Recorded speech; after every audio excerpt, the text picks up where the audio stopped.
Olá, é bom ter você aqui novamente na minha sala, hoje para completarmos esta série de tudo o que você sempre quis saber sobre verbos. Nesta terceira e última parte, veremos alguns casos mais sofisticados da utilização dos verbos e vamos iniciar já, sem mais delongas, com o tema formas nominais do verbo. Sabe o que é isso? Muita gente estranha o nome formas nominais do verbo e com razão. Afinal, nome é substantivo, adjetivo, advérbio e não verbo. Acontece que as formas verbais de infinitivo, de gerúndio e de particípio, elas quando são utilizadas nas locuções verbais, elas são verbos, não é? Quando você diz, ela vai fazer medicina, eu estou estudando, eu tinha estudado, isso é forma verbal. Mas você pode utilizar o infinitivo não como verbo, e sim como substantivo, daí uma forma nominal. Então, como substantivo, esse infinitivo ele vai expressar a ideia da ação. Veja, sonhar, mais um sonho impossível, lutar quando é fácil ceder, vencer o inimigo invencível, negar quando a regra é vender. Da música da peça O Homem de La Mancha, que na verdade é uma adaptação do Dom Quixote do Cervantes. Observe, você tem ali uma série de formas no infinitivo que estão funcionando como substantivo. Veja no outro caso aqui do Fernando Pessoa, a mesma coisa com a função de sujeito ou objeto, que é a mesma coisa da outra ali. Então você tem navegar é preciso, viver não é preciso. Esse não é preciso e é preciso com as suas diversas significações, né? Veja que navegar e viver são sujeitos dessas duas orações. Na outra frase, acho que ela realmente gosta de dançar. Veja que esse dançar, ele não é verbo. Ela gosta de algo, portanto isso aí é um substantivo. O que você tem é que o infinitivo pode assumir a forma de substantivo e, portanto, as mesmas funções sintáticas que o substantivo possa desempenhar numa oração. O gerúndio também pode ser utilizado como forma nominal. E o interessante é que a gente usa muito essa forma mesmo sem perceber. Quando você tem, por exemplo, o gerúndio como adjunto adverbial de modo, desempenhando essas funções que são do advérbio. Veja esta música do Gonzaguinha, Explode Coração, nascendo, rompendo, tomando, rasgando meu corpo e então eu, chorando e sorrindo, sofrendo, adorando, gritando. Veja, são todas formas ou modos, né, de entender o que está acontecendo com a forma verbal aí. Você deve conhecer bem uma música que é do grupo Kaoma, chamada Chorando Se Foi, ou seja, a pessoa se foi chorando. Esse é o modo como ela estava quando foi embora. Chorando se foi, quem um dia só me fez chorar. Percebe não? Quem um dia só me fez chorar, foi embora agora chorando. O modo como a pessoa foi chorando.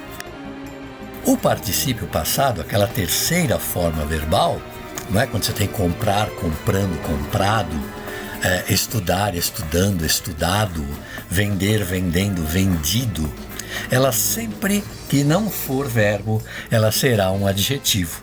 Veja, as armas e os barões assinalados, por mares nunca dantes navegados, em perigos e guerras esforçados, ou seja, o verbo assinalar, o verbo navegar, o verbo esforçar, as formas de particípio funcionam aí ou como adjunto adnominal ou como predicativo. Depois, um poema do Drummond, meus olhos são pequenos para ver essa mensagem franca pelos mares, entre coisas outrora envilecidas e agora a todos todas ofertadas. Veja, envilecer é tornar vilão, né? Tornar vilã. E ofertada é de ofertar. Então você tem aí os particípios funcionando como adjetivos. Vamos passar agora para um tema que quando se escuta o nome do tema, o pessoal fica meio nervoso, né? Conjugações perifrásticas. O que é isso? Ora, na verdade nós estamos falando de locuções verbais, mas uma coisa importante nas conjugações perifrásticas são os aspectos do verbo.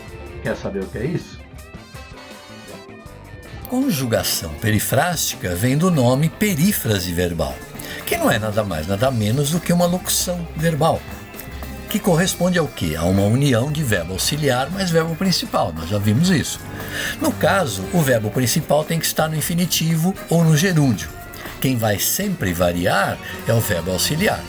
Essas construções perifrásticas expressam certos significados. Esses significados, quer dizer, aquilo que está por trás do que você está falando, é conhecido como aspecto do verbo, aspecto verbal. Duração, repetição, início, término de processo, causa, vontade ou volição, permissão e tal. Então, eu vou te mostrar aqui algumas conjugações perifrásticas com o chamado infinitivo e com o chamado gerúndio e mostrar a você o que ela quer dizer entre parênteses, que é o aspecto. Veja, hei de conseguir, observe que todos os verbos aqui auxiliares eu coloquei em itálico para você. Então, hei de conseguir o que quero, certeza, segurança. Devemos ter este livro, é possível, uma possibilidade. Foi então que ela começou a sentir dor, início do processo. Acabamos de ver um filme muito bom, término. Tornei a encontrar sua irmã, repetição. João estava para sair quando cheguei, iminência, né? Algo que estava para acontecer. A polícia forçou-o a confessar o crime, causa. Por favor, deixe entrar o candidato, permissão. Faça entrar o candidato, ordem ou pedido. Vou ver o que pode ser feito, uma realização futura. Por que você continua a reclamar? Duração. Queremos saber a razão disso, vontade ou volição. Percebe, não? Cada coisa que você fala com o verbo auxiliar mais o infinitivo, você tem aí uma perífrase, você tem uma locução que quer dizer alguma coisa a mais. Com o gerúndio é a mesma coisa, não é? Ela começou ou chegou fazendo uma advertência. Está aí um início.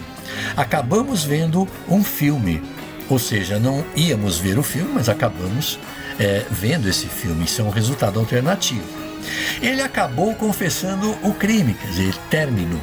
Estou lendo um livro incrível, ou seja, isso está acontecendo, tem uma continuidade. Você vem ou você anda pensando em viajar? Continuidade. João estava saindo quando cheguei. Aí a iminência, o acontecimento. Às 20 horas estarei estudando inglês, uma ação futura. Ora, percebe não? Você usa uma conjugação perifrástica, uma perífrase verbal, e por trás do que você diz existe um significado específico chamado de aspecto verbal. Vamos agora ver algumas outras informações de interesse. O que é isso? São alguns usos mais sofisticados, menos conhecidos, da aplicação do tema verbos, não é? E vou deixar aqui por último para você uma coisa que é muito comum hoje, mas condenável, que é o tal do gerundismo. Se você já recebeu alguma ligação pessoal de telemarketing, você vai entender claramente do que nós estamos falando.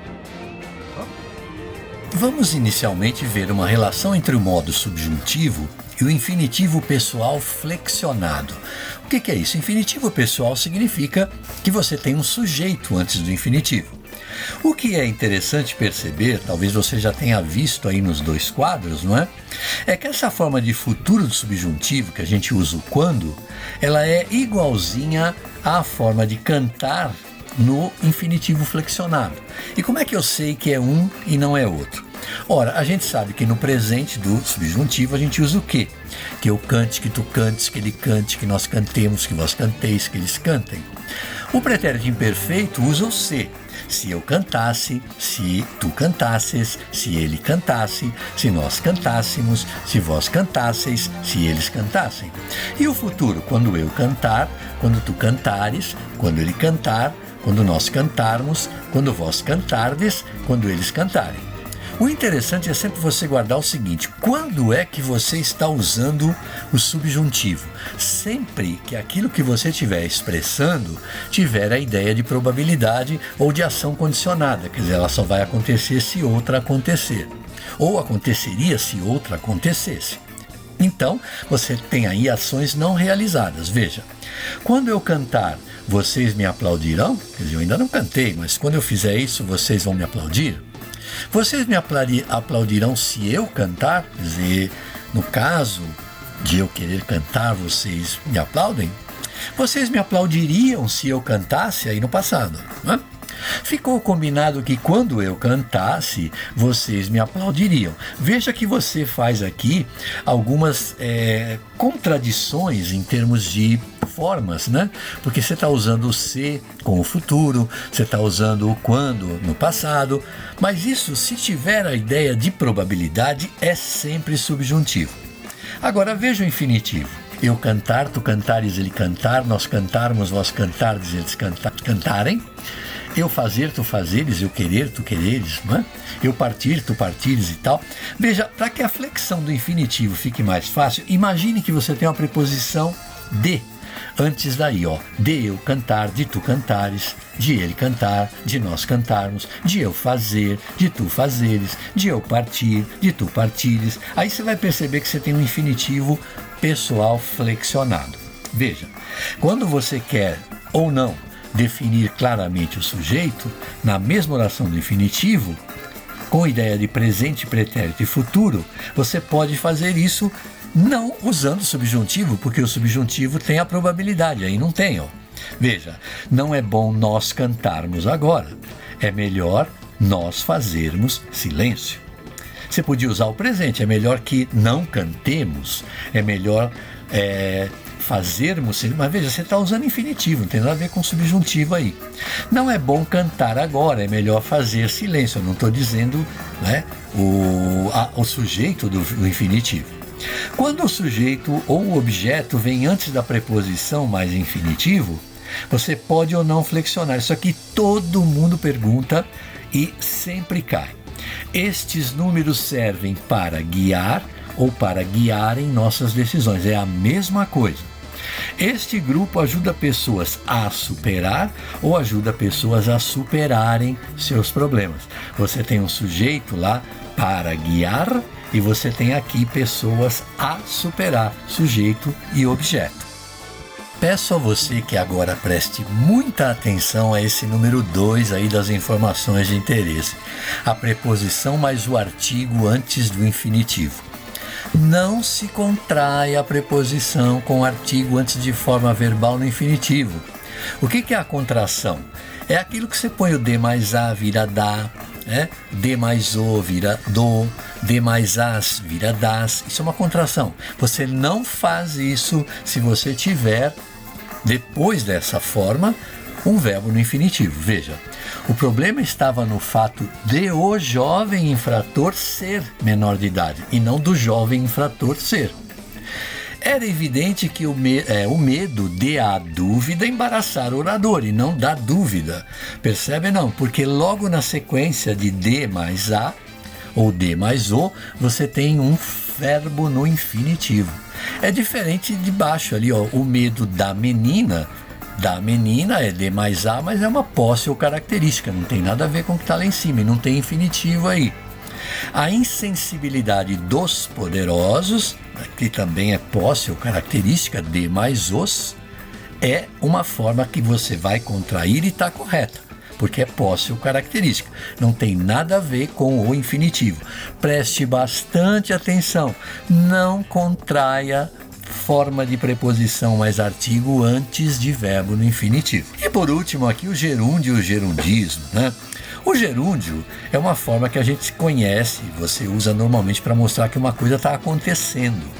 Ou então uma ação anterior à outra, simultânea e tal, mas que esteja ocorrendo. Veja, hoje em dia está havendo um certo abuso na remarcação de preço. Isso está acontecendo. Todas as pessoas andam buscando alternativas para a falta de dinheiro. Isso está ocorrendo. Ela estava terminando de almoçar quando chegamos. Está aí uma ação posterior à outra. Quando eu estava saindo, meu irmão estava chegando. Ou seja, eu tenho aí ação simultâneas.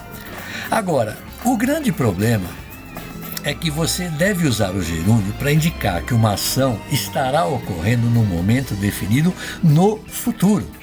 Dessa forma aqui, ó, não poderei visitá-lo na semana que vem. Por quê? Porque na semana que vem eu estarei viajando. Ou seja, eu vou viajar, não estou aqui. Infelizmente, o pessoal começou a marcar isso aí com o presente. Então, esse uso do gerúndio para você indicar ações fora da especificação acima, criou esse vício de linguagem chamado de gerundismo. Desagradável e principalmente desnecessário, porque a referência nele é de presente em curso, é o agora. Evite. Veja, você recebe o telefonema aí e a pessoa diz: Senhor, para o senhor estar sendo registrado em nosso site, eu vou precisar estar confirmando alguns dados. Então vamos lhe estar informando sobre o registro. Quando tudo estiver pronto, o senhor poderá estar pagando.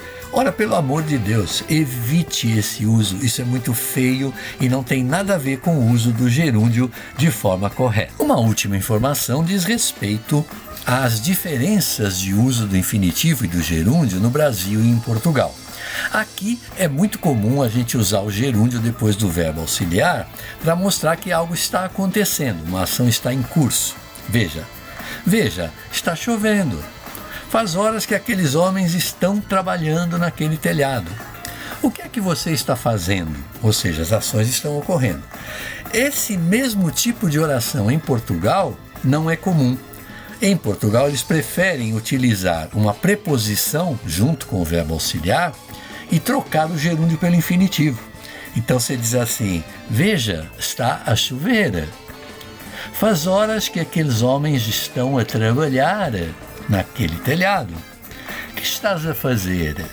Percebe? São diferenças de uso apenas, mas querem dizer exatamente a mesma coisa. Evite o gerundismo, não é? Bom, minha gente, sobre verbos, então, é isso. Se você gostou, já sabe, deixe aí o seu like, inscreva-se no canal, comente, sugira, aperte o sininho aí e qualquer dúvida é só você mandar mensagem para cá e a gente vai tentando resolver tudo, tá bom? Tchau, até a próxima.